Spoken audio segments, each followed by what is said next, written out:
And after all the conversations with and about political parties, let's not forget there were some independent candidates in the mix this time round as well, 11 in total, and one of them of significance to us here in the Western Cape, because Zackie Achmat, of course, hoping to win a seat in the National Assembly. Zackie has popped into our studio now, looking remarkably well rested, Zackie, compared to some of the other politicians. I take it you went home and slept. I had a 12 hours sleep. Oh, fabulous. I took my pup for a walk. And then I decided to come here. I think all our health is very important. Yeah. I want to say thank you to everyone who stayed in the queues last night, because that's what democracy is. And I hope you get some rest. The result is going to be a difficult one for all of us to accept, the national results. And so we can't change what has happened, but we must get on with the job now. It's very early days still, Zackie, as I keep saying. 20% of the vote captured nationally, not the vote, 20% of the districts captured, and it's nowhere near 20% of the actual votes cast. Tell us how your figures are looking at this point. Are you tracking them? At the moment, I'm doing better than some of the smaller parties, but not as good as I'd like. Okay. We have about 2,000 votes. The board hasn't been refreshed for a while. I need at least 50,000 votes at the minimum to get in. So it depends on the turnout. So if I get more than that, it would be a miracle. I think that what has happened, and rightly so, is people are stuck with the big parties in the province. And the reason for that is the enormous danger we face nationally.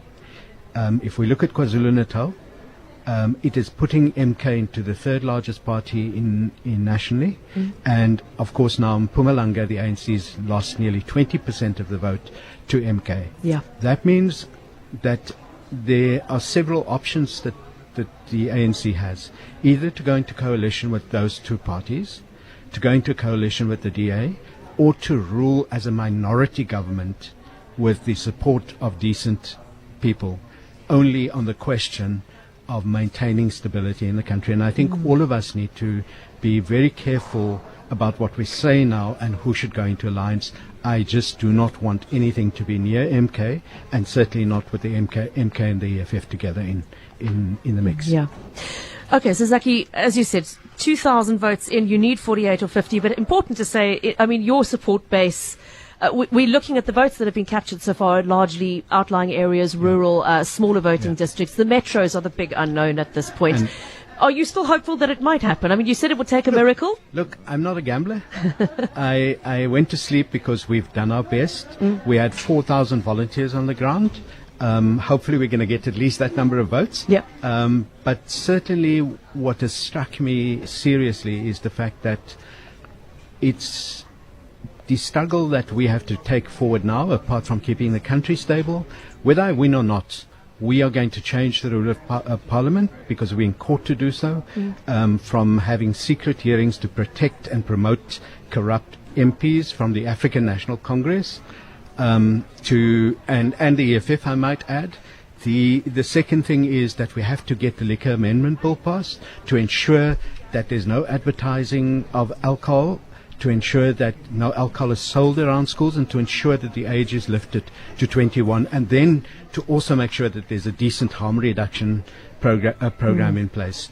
So from where I sit, another critical thing for me that has come out of this, two critical things that have come out from the campaign, is first, people living with disability.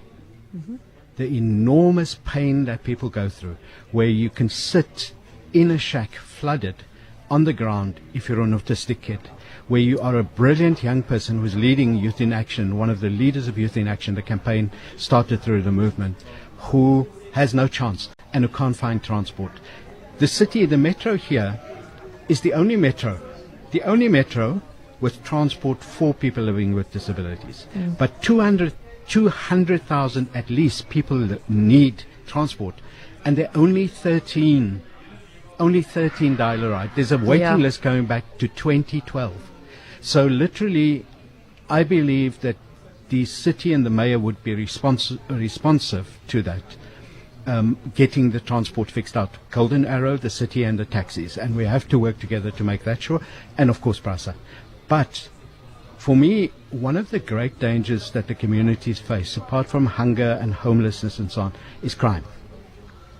And they're working in my area where I live in the city.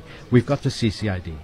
They've got a uniform, they've got walkie-talkies, they've got armed backup, they've got vehicles, they have. Yeah. CCTV cameras everywhere, private security in the area. So I'm completely safe to walk around 2 a.m. in the morning. Very different story in another part, yeah. These are people who support their neighborhood watches. 14 years without a cent. Getting up 5 o'clock in the morning, coming back to help people come back from school, children come back from school, then coming back to accompany people from work. So for me, that battle is going to continue. And for people who voted for me, I want to say this. Even if I don't get in, the fact that you voted for me means you're part of a movement. And whether you're middle class, especially middle class people, we need your support to realize this, because the country has to become better for working class people in order to be better for all of us. Well, one of those who did vote for you is on the line saying, I really hope he gets in, such an important voice in local politics, and he had my vote. Zackie, good luck. However the chips may fall, thanks for your time this afternoon.